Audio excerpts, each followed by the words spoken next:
Hi, everybody. This is Charles Hoskinson broadcasting live from warm, sunny Colorado. Always warm, always sunny, sometimes Colorado. Today is February 5th, 2022. I am back home. Home is where the heart is. God, it's good to be home. Unfortunately, I was forced to quarantine for a bit, so I had to go off site. But I finally got to be back home. Don't expose anybody to the Rona. I feel a lot better, feeling good. I had the Omicron. That's something everybody in the entire world is going to catch at some point. It's really hard not to catch something with an with a R naught of 7. It spreads like wildfire. Anyway, so I decided to do a video. I titled it "A Bit of Everything" because there's a few different things to talk about, and I don't know how long I'll be ranting, but it's good to talk about some things. So, as promised, there was an event that happened in the Cardano ecosystem that, for some reason, people keep trying to drag me into, and I said I have nothing to do with it. So these guys are just going to have to figure this shit out for themselves. And that was the Sunday Swap card starter issue. Well, it looks like Card Starter filed a lawsuit, and it's 38 pages, and they have law firm and all these people. And now that it's ongoing litigation, there's really no point commenting about it. Litigation is the failure of negotiation. Usually you go mediation, try to talk out your differences, see if you can come to a win-win. If that doesn't work, you try perhaps some other form of dispute resolution. When you actually go to the lawsuit phase, it's a complete breakdown of the relationship to a point where you're handing over your entire fate to a judge or jury or both, hoping that you can get better outcome than you could with the other party.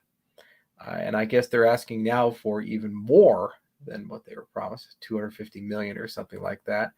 So, the filing stands for itself, and they're alleging fraud, a promissory estoppel situation, and that there's some sort of implied deal. So lawsuits are lawsuits. There's a discovery process. Stuff can be subpoenaed. There are all kinds of things that can be dragged into the process. And so now that's going to go on for a while, probably be horrendously expensive. There'll probably be a countersuit and all kinds of things. And these things could take months to years to fully litigate. It's quite unfortunate that that's where Card's at and Sunday's at in the relationship, that apparently spending months to years to solve a problem is a better idea than trying mediation or something else. But, that's the prerogative of the principals there, and where that relationship is at. And it's a reminder for young entrepreneurs in general, taking a step back in abstraction about the nature of commercial arrangements and expectation management. When people are very young, they negotiate in a very organic way. They tend to, just say, hey, how about this? Or how about this? And, they do it over Slack or Telegram or Reddit or Twitter. I remember when I got started in this industry, I negotiated a lot of stuff over Bitcoin Talk and private messages back and forth. That's actually how Invictus Innovations got started, my first company in this industry. I had a thread called Project Invictus, and the very first person to reply to it was Dan Larimer under the handle Bytemaster, when I was trying to dream up what could make Bitcoin invincible or crypto invincible. So anyway, you tend not to be so careful, because you don't have any experience. You don't really understand the value of legal agreements, or, the value of expectation management, and the value of how negotiations are supposed to be done. So there's a teachable moment for the entire Cardano ecosystem, for all these 230 plus dApps that are now building, to take a step back and make sure that they have proper legal hygiene. Do you have God's eye view on all of the commercial arrangements and understandings and deals and negotiations that are signed, sealed, and in flight? And do you have the right legal operating system to be able to handle all those? For your ventures, do you have founders agreements? Do you have the proper non-disclosure agreements? Does everybody understand their commercial realities? Have they written to confirm that? Have you gotten confirmation that your understanding of the deal is their understanding of the deal, and that's the only part of the deal? That's why an entire clause exists. And also the communities that you're all building, do those communities fully appreciate and understand the nature and realities of the deal and the representations that have been made? If you can't answer that with absolute 100%, yes, we believe so, you got work to do. Now, no one's perfect, especially young ventures, but this is a space where unfortunately young ventures are given millions to tens of millions of dollars, in some cases hundreds of millions of dollars, without a lot of adults in the room or venture capital oversight. And the old people who start getting gray in their beard, and I used to be one of the young people, but I'm starting to feel like one of the old people, we tend to remind people the value to these things, and sometimes they take it and sometimes they don't. So there's certainly a teachable moment for everybody who's building something on Cardano. Anything that has value, anything that could have value in the future, could potentially be a spot for litigation or discussion. Never forget that. And everybody you think is your friend, is on the same terms as you, they can turn very quickly when real money is at stake. I recall when we started Ethereum back in January 2014, all the Ethereum founders got together in Miami, and we all thought we were the best of friends. 6 months later, we weren't, because it went from, hey, we're all doing a cool open source project, let's go chill in Miami, to there are millions of dollars at stake, huge wealth transfer, titles to give out, kind of things like that.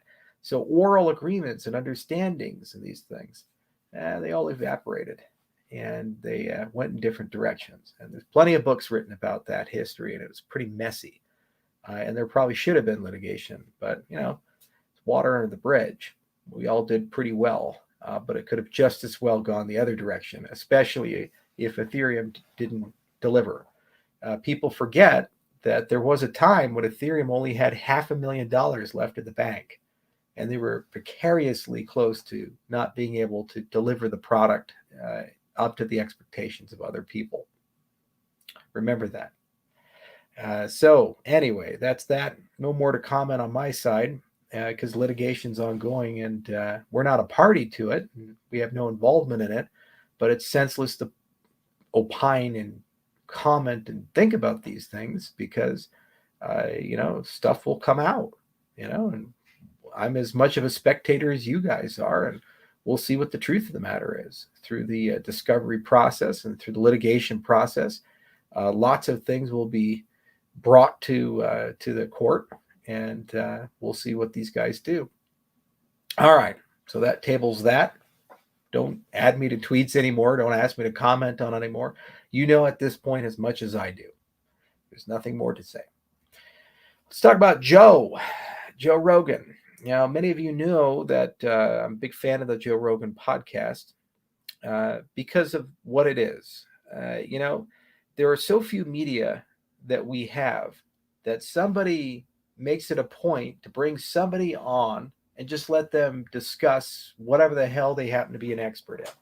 You can be a UFO guy. You can be a world famous scientist.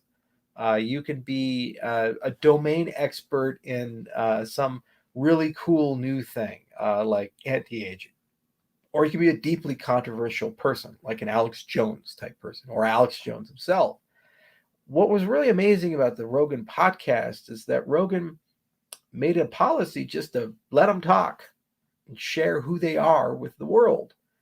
Now, there was no great patronage here, where some media empire, Rupert Murdoch or something like that, showed up and said, we're going to make this guy a star.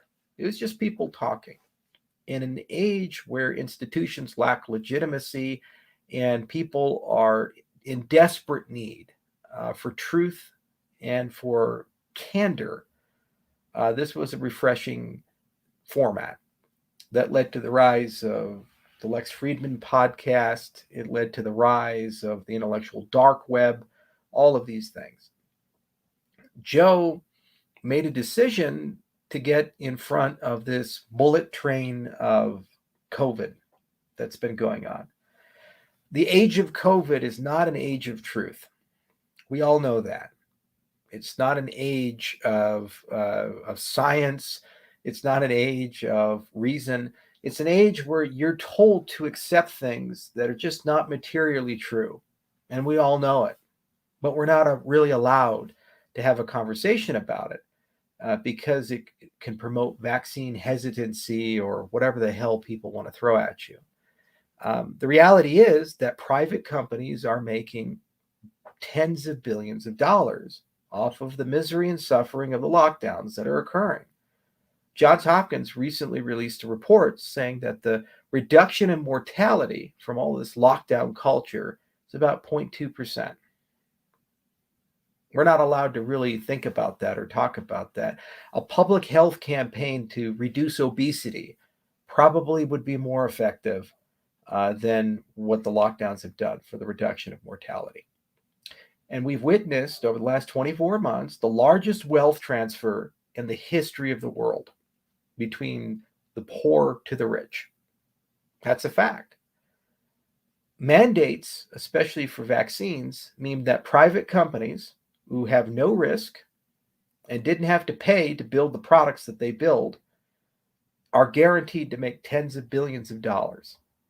And if we don't take them, then we're now social pariahs.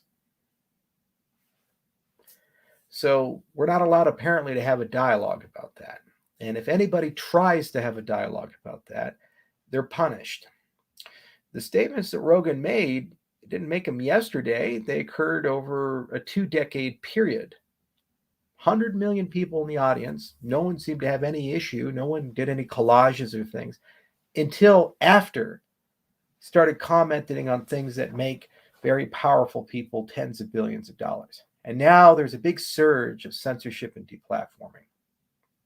So people come to our industry, the cryptocurrency space, because there's a very real possibility that Joe could be canceled.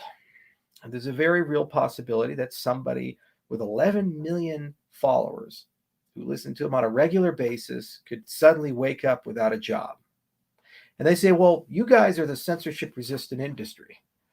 You guys are the ones who somehow find a way to get people back into the milieu of society. The reality is crypto is not ready for social media. There are many challenges. And next week, I'll probably do some whiteboard videos and take you guys through some of the things that have to be solved if crypto actually has something to say to replace Twitter or Facebook or be a platform for free expression and free speech and free thought. It's not really where we're at as an industry yet. There's a lot of work that needs to be done. So unfortunately, there's no panacea here. There's no silver bullet we have to offer a guy like Joe when they continue to attack him and eventually get rid of him, because it'll come at some point somehow, scandal after scandal, or the slow heat death of losing his audience because of all the controls that have to be put on now. It makes me sad when you lose the ability to express yourself and think and have controversial ideas. Ideas can't hurt you. Ideas hurt the people in power. Ideas hurt institutions. Ideas hurt other ideas, but ideas don't hurt you. You are a free-thinking person, the person listening. You have every ability to look at each scenario and situation in its own right and use your judgment and rationality to decide what that situation and scenario means to you. And we have, as a society, to take a step back and realize that people are just making decisions for us arbitrarily about what we must put in our bodies, what we must put in our children's bodies, making decisions about the money that you work so hard for. Our national debt in the United States crossed over $30 trillion. Back when I started going to college, it was a little over 4. Wasn't too long ago. I'm not that old. Now we're 30. And we're told there's no inflation. It's transitory. I'll guess it's here, but don't worry about it. They tell you things like you'll own nothing and be happy. More people than ever before are renting because they can't afford to buy a house. More people than ever before, even if the husband and husband, wife and wife, whatever pairing you want to put together, both have jobs, 2 jobs, 3 jobs, working full-time, overtime, gig economy, still can't pay the bills. When my grandfather got out of the Korean War on my mom's side, single, working household, married his sweetheart, had 7 kids. She didn't work. And he was still able to retire a millionaire off of a blue-collar salary because he invested wisely. That was the economy he lived in. We don't live in that economy anymore. Now, it doesn't affect me. I'm part of a special class of people. I'm very fortunate to have stumbled into it. Wasn't born into it, but now that I'm there, if I just shut up and do nothing, the rest of my life can make double-digit returns and basically live a life of plenty. I don't have a lot of economic problems anymore. The way that the economy is set up, people like me, we don't have issues. And that's at your expense.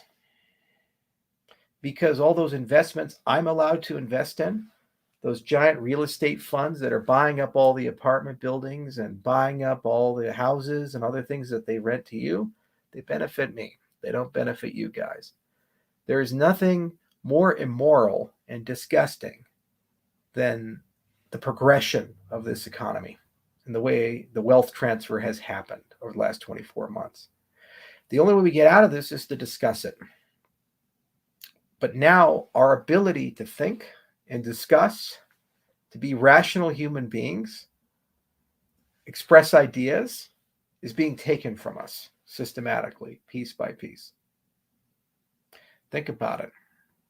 The point of the cryptocurrency space, the core of it are 3 things.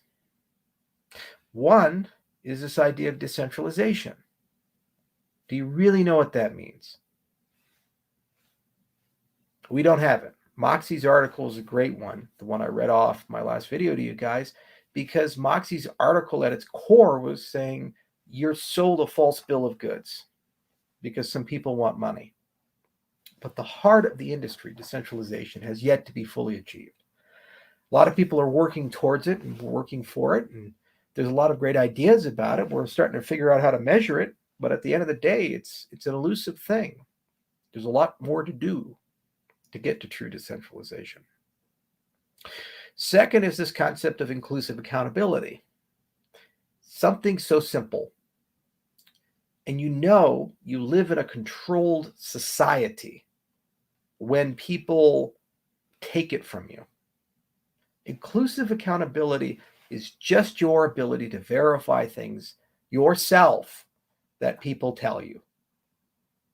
So in Bitcoin, Cardano, Ethereum, any real cryptocurrency, if I send you a transaction, I send you some ADA, you boot up your Daedalus, you have everything you need to check and verify that ADA exists and it hasn't been double spent. That can also be used for voting systems. So when you vote, wouldn't it be nice to be able to check and make sure your vote was actually recorded and recorded the way that you voted instead of just taking somebody's word for it? Any society that tries to take your ability to inclusively verify something, a fact, an event, a biological reality, whatever it is, to take your ability and say you don't have the right or means to check, trust us, there's something fundamentally wrong. I posted a video from the State Department where they made some allegations against Russia. And a journalist very rightfully stepped up and said, well, where's the evidence? And he said, well, I just told you. I said, well, no, that's an allegation, but where's the evidence behind it? And they played a game of semantics for 5 minutes. It's an incredible back and forth. There's no inclusive accountability and an assertion. And the third thing is governance, your ability to decide, your ability to navigate a complex issue and vote, make a decision, to work with others and converge to a consensus about where do we go from here. This is the core of our industry: decentralization, inclusive accountability, and decentralized governance. And all of those things should be present in every institution we rebuild. We talk a lot about systematic problems in institutions. Okay, yeah, there's certainly many, but it's not a solution to rebuild them by building even more centralized institutions and just changing the leaders and hoping the new sets of people are going to be more virtuous than the rest. No one is more virtuous. I'm sorry. If you have a virtue-based government where you hope the people in charge are honest, you're already fucked, because humans are pretty bad people, especially when they have absolute power and limited accountability. They become really bad really quickly. That's why we're in the situation we're in. You have to rebuild the institutions based upon foundations that are resilient and decentralized. They have enduring principles. You can check and verify the things that they tell you and know with certainty that they're not lying to you, and that you have a guaranteed voice and vote, and the protocol will run as intended. Now, what should we build? The only way we can get there is by having debates, the free flow of ideas, experimentation. And by the way, when you have the free flow of ideas and debates and experimentation, you get things wrong. If your standard is anytime someone says something wrong or gets something wrong, that person must be destroyed, canceled, removed from society, the only experimentation you get is safe experimentation. You don't get to go to the moon. You get to go climb a hill and look at the moon. That's the difference. If you want to go to the moon, you got to break some eggs, and you're going to make some mistakes, and you're going to admit some people who are a little crazy, a little out there. And that's okay, because at the end of the day, what are the consequences of those mistakes? If they're ideas and thoughts, they don't hurt you. If they're words, they don't hurt you. It's actions, it's execution, it's institutionalization. That's what hurts you. Because those are the people that get the guns. Those are the people that can put you in handcuffs. Those are the people who get to decide what's in your wallet. Those are the people who get to decide whether you get to participate or not.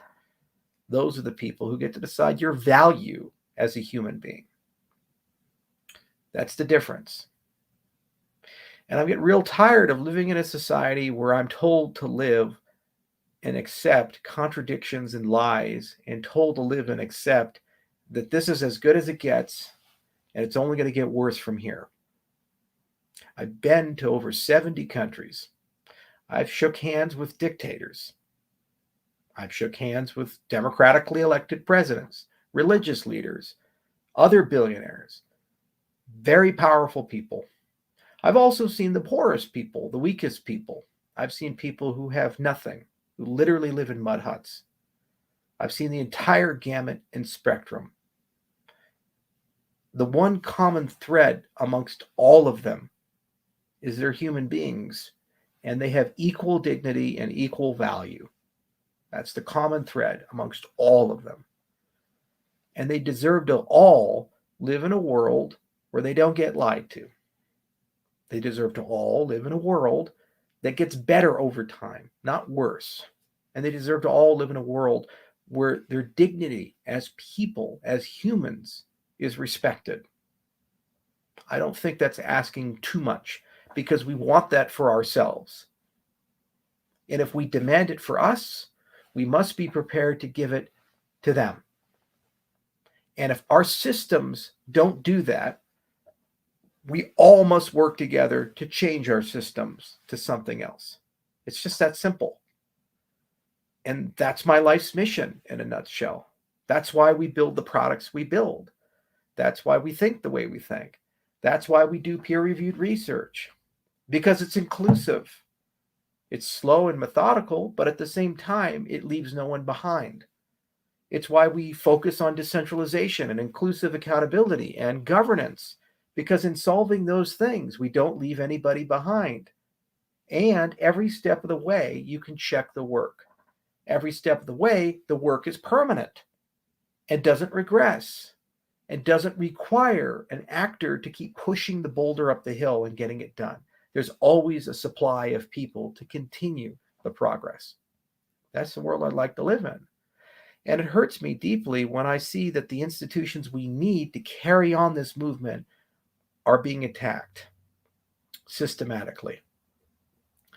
I've become increasingly more philosophical and political throughout the years. When I first started in this business, I said if I focus on the technology only and the engineering and the protocol design, the rest is going to figure its way out. And while it's very important stuff, and I do spend 40, 50, 60 hours a week, every week for the last 8 years thinking about these things, the reality is that the much more important work is the why. It is the philosophy. Because at the end of the day, this technology is neutral. These protocols are neutral. Whether they're used for great good or great evil depends upon the people using them, their intent, and the institutions that are built from them. Just like you can blend Web 3 with Web 2 in the worst possible ways, you can blend it in the best possible ways. It just depends on how you build things and the intent behind how you build them and the use behind how you build them.